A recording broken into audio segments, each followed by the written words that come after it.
চাভার বন্দর নিয়ে সরাসরি ডোনাল্ড ট্রাম্পের সঙ্গে সংঘাতে গেল ভারতবর্ষ। কালকে আমি একটি ভিডিও করেছিলাম, সেখানে একাধিক ব্যক্তি একাধিক মত প্রকাশ করে কমেন্ট করেছিলেন। আমি সেই ভিডিওতে আপনাদের বলেছিলাম, ভারতের জিওপলিটিক্সের যে বর্তমান পলিসি তা যেন হঠাৎ করেই কিছুটা বদলে গেছে। অনেক বেশি আগ্রাসী মনে হচ্ছে ভারতবর্ষের বিদেশ মন্ত্রককে। এর আগে ভারতবর্ষ যখন একাধিক ক্ষেত্রে বিভিন্ন চুক্তি করতো বা ডিল করত, তখন অনেক বেশি আলাপ আলোচনা করার কথা ভাবতো। কিন্তু বর্তমান সময়ে অন্তত শেষ 6 মাস ধরে ভারতবর্ষের জিওপলিটিক্যাল পলিসি সম্পূর্ণভাবে র্যাডিকাল, কিছুটা অ্যাগ্রেসিভও বটে। এবার আমেরিকার নিষেধ সত্ত্বেও তারা পরিষ্কারভাবে চাবার বন্দরে ভারতবর্ষ যে ইনভেস্ট করবে এবং আগামী 10 বছর ইরানের এই বন্দরটি ভারত রক্ষণাবেক্ষণ করবে, এরকম একটি চুক্তি আরো ভালোভাবে কিন্তু রূপায়ণ করার দিকে ভারত সরকার এগিয়ে গেল। ডোনাল্ড ট্রাম্প প্রশাসন কি বলেছিলেন? তিনি বলেছিলেন যে চাভার পোর্টে যেন ভারতবর্ষ আর কোনো ইনভেস্ট না করে। সাধারণত ডোনাল্ড ট্রাম্পের এই ধরনের কথা বলার পিছনে কারণটা কি আগে আপনারা বুঝুন। কারণটা কি?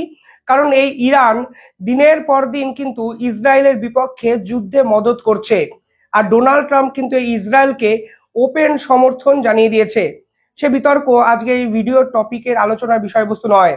যেহেতু ইরান ইসরায়েলের বিপক্ষে বিভিন্ন ক্ষেত্রে অর্থ কিংবা অস্ত্র যোগান দিয়ে যাচ্ছে, তাই ইরানের এই বন্দরের সঙ্গে ভারতবর্ষের চুক্তিকে কোনোভাবেই মানতে পারেনি আমেরিকা যুক্তরাষ্ট্র। ডোনাল্ড ট্রাম্প পরিষ্কার বলেছিলেন, ভারত যেন কোনোভাবেই এই চাবাহার পোর্ট মানে ইরানের এই বন্দরের দায়িত্ব না নেয়। কিন্তু ভারত সরকার আজকে স্পষ্টভাবে বলে দিল, 10 বছরের লিজে যদি 4 বছর ডোনাল্ড ট্রাম্পের এই সময়কালটাকে আমরা কাটিয়েও ফেলি, তাহলে 6 বছর এই ইরানের বন্দরটিকে কাজে লাগানোর মতো আর জায়গা কিন্তু থাকবে না। ফলে ভারত সরকার আমেরিকার এই বাধাকে সম্পূর্ণভাবে উপেক্ষা করে চাভার পোর্টে একাধিক সিদ্ধান্ত কিন্তু তারা নিচ্ছে এবং ইনভেস্টমেন্টের পরিমাণ বাড়িয়ে 4,000 কোটি টাকা করা হচ্ছে, এইরকম একটা ঘোষণা আজকে কিন্তু করা হলো। চাভার পোর্ট শুধুমাত্র ভারতবর্ষের ব্যবসার জন্য গুরুত্বপূর্ণ সেটা নয়, জিওপলিটিক্সে ইরানের এই বন্দরটার কিন্তু অদ্ভুত একটা ভ্যালু আছে। অন্তত সাউথ ইস্ট এশিয়ার পলিটিক্স এবং মিডল ইস্টের পলিটিক্স যেভাবে দ্রুত গতিতে বদলাচ্ছে, ঠিক সেখানে চাভার পোর্টের কিন্তু আলাদা জিওপলিটিক্যাল প্রেজেন্স আছে। এই প্রেজেন্সটা ভারতবর্ষ কিন্তু বর্তমান সময়ে কিছুতেই হারিয়ে ফেলতে চায় না। তার জন্য ভারতবর্ষের বিদেশমন্ত্রী ডক্টর জয়শঙ্কর চাভার বন্দরকে নিয়ে নতুন করে নিজেদের প্ল্যান ইমপ্লিমেন্ট করার জায়গায় গেলেন এবং 4,000 কোটি শুধু নয়, একাধিক গুরুত্বপূর্ণ বিষয় এই চাবাহার পোর্টকে কেন্দ্র করে ভারত কিন্তু নিয়ে ফেলেছে। দেখুন, আমি একাধিক ভিডিওতে আপনাদের আরো একটা কথা বলি, জিওপলিটিক্সে কেউ কারুর পার্মানেন্ট শত্রু বা মিত্র হয় না।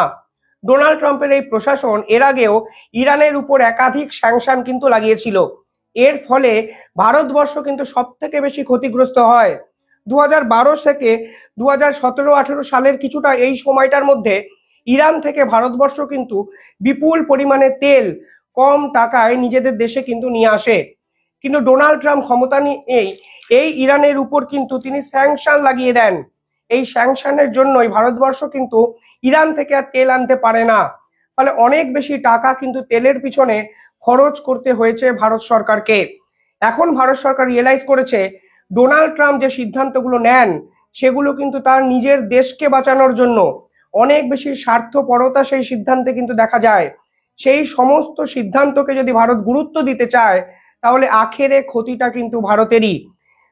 অন্য বিষয়ে হতে পারে, দেখুন ভারতের বর্তমান যে জিওপলিটিক্যাল অবস্থান, তাতে অনেক বেশি কনফিডেন্স বৃদ্ধি পেয়েছে যখন ইউরোপীয় ইউনিয়নের 27টা দেশ ভারতের কাছে এসেছে, আফ্রিকার একাধিক দেশ ভারতের কাছে চলে এসছে, নিউজিল্যান্ড, অস্ট্রেলিয়া, অর্থাৎ 5 আইস কান্ট্রির প্রত্যেকটা দেশ ভারতের সঙ্গে ফ্রি ট্রেড এগ্রিমেন্ট করতে চাইছে। তাই হয়তো ভারতবর্ষ এখন অনেক বেশি কনফিডেন্ট, অ্যাগ্রেসিভ, কিছুটা র্যাডিক্যালও বটে। ফলে ইরানকে তাচ্ছিল্য করে ইরানের সঙ্গে কোনো চুক্তিকে পাত্তা না দিয়ে এবার ভারত সরকার কিন্তু ফের একবার অতীতের ভুল করতে চাইছে না। তার জন্যই এবার তারা এই চাবার পোর্টকে কেন্দ্র করে নতুন একাধিক চুক্তি কিন্তু করে ফেললো ইরানের সঙ্গে। ভারতবর্ষের পক্ষ থেকে এক সিনিয়র অফিসিয়াল ইরানে যান, তিনি একটি স্টেটমেন্ট দেন কাল। তিনি কি বলেন?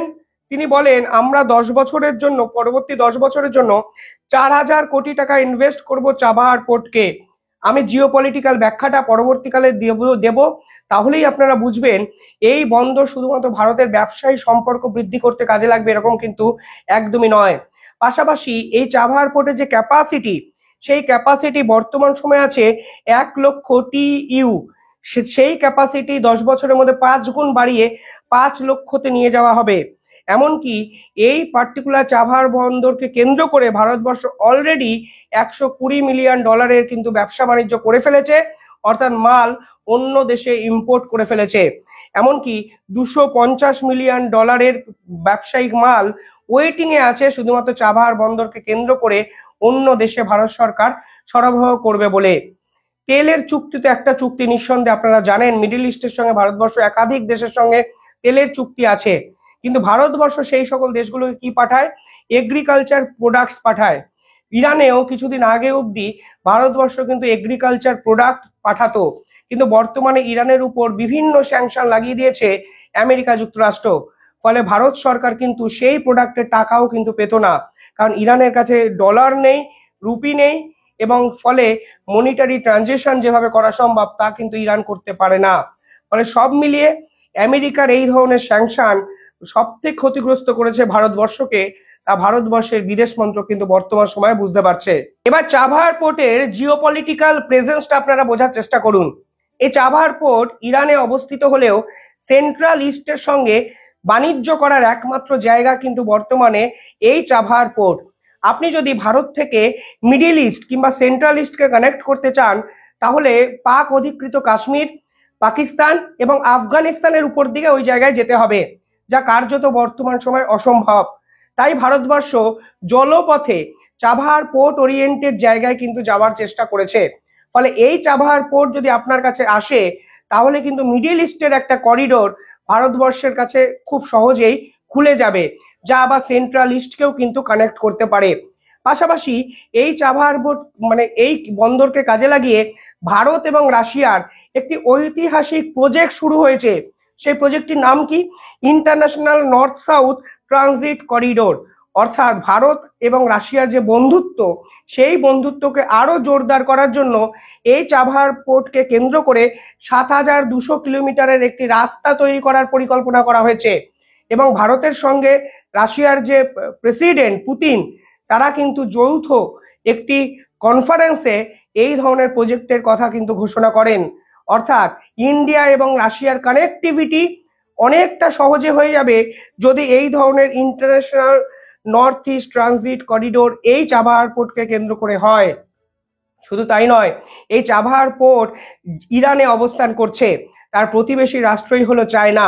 অর্থাৎ চাবাহার পোর্টে যদি ভারতবর্ষ নিজেদের প্রেজেন্স বজায় রাখতে পারে, তাহলে সরাসরি আপনি চায়নার উপরে থ্রেট ক্রিয়েট করতে পারবেন। অর্থাৎ এই চাবাহার পোর্টকে কেন্দ্র করে একাধিক ইকুয়েশন কিন্তু বর্তমান সময়ে বাঁচানো আছে, এবং ভারত সরকার আমেরিকার কথা না শুনে পুতিনের সাহায্য নিয়ে এবার এই চাবাহার পোর্টকে আরো কন্ট্রোল করার জায়গাতে কিন্তু যেতে চাইছে, তা কিন্তু খুব সহজেই বোঝা যায়। আরো একটা উল্লেখযোগ্য ব্যাখ্যা এর পিছনে লুকিয়ে আছে। যদি আপনি চাবাহার পোর্টকে কেন্দ্র করে এখানে রাশিয়ার সঙ্গে কানেক্টিভিটি রোড 7,200 কিলোমিটার রোডটি ক্রিয়েট করে ফেলেন, অর্থাৎ international north south transit corridor তৈরি করেন, তাহলে একসঙ্গে 10টি দেশ আপনার এই করিডোরের মধ্যে চলে আসছে। অর্থাৎ ভারতবর্ষের ব্যবসা বাণিজ্যের মার্কেট শুধু রাশিয়া নয়, রাশিয়াকে কেন্দ্র করে তৈরি হওয়া আরো 10টা দেশের জন্য কিন্তু খুলে যেতে পারে, তা কিন্তু একটি রিপোর্টে সম্প্রতি প্রকাশিত হয়েছে। আর তাই আমেরিকা কোনোভাবেই ব্যবসায়ী মার্কেট ভারতবর্ষের কাছে তুলে দেবে কিংবা চায়না পুরো বিষয়টা খুব সহজে মেনে নেবে, এটা কিন্তু আপনারা ভাববেন না। 10টি দেশের মধ্যে যে দেশগুলোর নাম আমি আপনাদের বলবো, সেই দেশের ইকোনমিক্যাল ভ্যালু কিন্তু অনেকটা বেশি, যা ভারত সরকার এখন নতুন করে টার্গেট করছে। আমি একটি ভিডিওতে আপনাদের বলেছিলাম ফ্রি ট্রেড এগ্রিমেন্ট ভারতবর্ষ 45টা দেশের সঙ্গে করতে চলেছে। এই 10টি দেশ কিন্তু সেই লিস্টে সেদিন ছিল না, কিন্তু বর্তমান সময়ে যদি এই ধরনের international north south transit corridor সম্পূর্ণ হয়ে যায়, তাহলে কিন্তু এই 10টি দেশও ভারতের র্যাডারে চলে আসতে পারে। বিভিন্ন দেশ, আমি যদি 2-3টে দেশের কথা বলি, তাহলে দেখবেন Azerbaijan, Kyrgyzstan, Belarus, Bulgaria, Kazakhstan, Oman, Tajikistan, এমনকি তুর্কির লিস্টেও কিন্তু এই পার্টিকুলার করিডোরে পড়ে। অর্থাৎ পরবর্তীকালে ভারতবর্ষ অনেক বেশি অ্যাগ্রেসিভলি মিডিল ইস্টে নিজেদের জায়গা কিন্তু মানে ছাপ ফেলতে পারবে এবং দখল করতে পারবে। পাশাপাশি এই যদি পার্টিকুলারলি এই জায়গাটির কথা দেখেন, অর্থাৎ চাবাহার বন্দরটি দেখেন, তাহলে দেখবেন ভারতবর্ষ এই চাবাহার বন্দরটিকে লিজে নেওয়ার পর এইখানে ট্রাফিক প্রায় 600% বেড়ে গেছে। কিন্তু পাশে অবস্থান করছে চায়নার আরেকটি বন্দর, সে বন্দরটার নাম কি? গওদার পোর্ট। এই গওদার পোর্টে চায়না বছরে মাত্র 16টি জাহাজকে পাঠায়। অর্থাৎ শুধুমাত্র নামেই তারা গওদার বন্দরকে অধিগ্রহণ করেছে, কিন্তু তারা কিন্তু এর ইউজটা শুরু করতে পারেনি, তা কিন্তু ভারতবর্ষ বুঝতে পেরেছে। আর এই গাদার পোর্টকে চায়না ব্যবহারও করতে পারবে না, কারণ বর্তমানে এই বন্দরটি যেখানে অবস্থান করছে সেখানে বালুচিস্তান লিবারেশন আর্মি সব থেকে বেশি সক্রিয়। অর্থাৎ পাকিস্তান চায়না যে করিডর তৈরি হচ্ছে, এই গাদার বোর্ডে যে ব্যবসায়ী সম্পর্ক চায়না বিস্তার লাভ করছে, সবই কিন্তু এখন বিষবাও জলে, কারণ বিএলএ অর্থাৎ বালুচিস্তান লিবারেশন আর্মি চূড়ান্তভাবে এই বন্দর কন্ট্রোল মানে অঞ্চলগুলোকে নিজেদের দখলে নিয়ে নিয়েছে। ভারতবর্ষ চাইছে এই পার্টিকুলারই সময় গাদার পোর্টে নিজেদের সীমারেখাটা বিস্তার লাভ করতে, একাধিক প্রজেক্ট গ্রহণ করতে এবং মিডিল ইস্টের পাশাপাশি রাশিয়ার সঙ্গে সম্পর্ক উন্নত করে আগামী 5 বছরের মধ্যে ট্রেড রিলেশন দ্বিগুণ বাড়িয়ে নিতে। ডোনাল্ড ট্রাম্পের কোনো কথাই বা বাধা নিষেধই এই মুহূর্তে ভারতবর্ষ অন্তত ব্যবসায়ী সম্পর্ক স্থাপনের জন্য আর পাত্তা দিচ্ছে না, ভাবছে না। কারণটাও তো খুব সহজ। দেখুন, ডোনাল্ড ট্রাম্প ভারতের উপর ট্যারিফ লাগাবে। যদি 2 এপ্রিল ভারতবর্ষের উপর সত্যি উনি কর চাপিয়ে দেয়, তাহলে তো ভারতবর্ষকে বিকল্প কিছু ভাবতে হবেই। তাহলে ভারতবর্ষ কেন অন্যান্য দেশের সঙ্গে ব্যবসা বাণিজ্য করবে না? কেন ইরানের মতো একটা দেশকে দূরে সরিয়ে দেবে? ইরানের যে পেট্রোলিয়াম গ্যাস, ন্যাচারাল গ্যাস, যে খনিজ সম্পদ, তা তো অগ্রাহ্য করার জায়গা নেই। ইরান তো ভারতবর্ষের শত্রু নয়, আর ব্যবসায় তো শত্রু মিত্র দেখা হয় না, শুধুমাত্র একটা রাষ্ট্রের লাভ দেখতে হয়। সেখানে ডোনাল্ড ট্রাম্প যদি আমেরিকার লাভ দেখতে গিয়ে ইরানকে স্যাংশন লাগাতে চান এবং ভারতবর্ষকে বলে ওদের সঙ্গে সম্পর্ক রেখো না, তাহলে ভারতবর্ষ কারণ নিজের দেশের কথা, ভারতবর্ষের মানুষের সুবিধার কথা, লাভের কথা ভাববে না? প্রশ্ন তো উঠবেই। আর যেভাবে রাশিয়া ভারতবর্ষকে সাপোর্ট করলো, যেভাবে এখানে 7,200 কিলোমিটারের একটা করিডর তৈরির প্রস্তাব দিল, এবং এই করিডর যদি অফিসিয়ালি ভারতবর্ষ রাশিয়ার সঙ্গে একসঙ্গে মিলে করে ফেলে, তাহলে তো আর ভাবার কোনো চিন্তাই নেই। কেন ভারতবর্ষ দিনের পর দিন ডোনাল্ড ট্রাম্পের উপর ডিপেন্ডেন্ট হয়ে থাকবে? এই প্রশ্ন তো উঠবেই। আর জয়শঙ্কর যেভাবে এখানে মাস্টার স্ট্রোক দিলেন, নিঃসন্দেহে হ্যাটস অফ। যেভাবে ডিপ্লোম্যাটিক পলিসি ভারতের বদলে গেছে, আপনাকে কিন্তু সাধুবাদ দিতেই হবে। এবং আপনারা কিভাবে পুরো বিষয়টা দেখছেন কমেন্টে জানাবেন। ধন্যবাদ।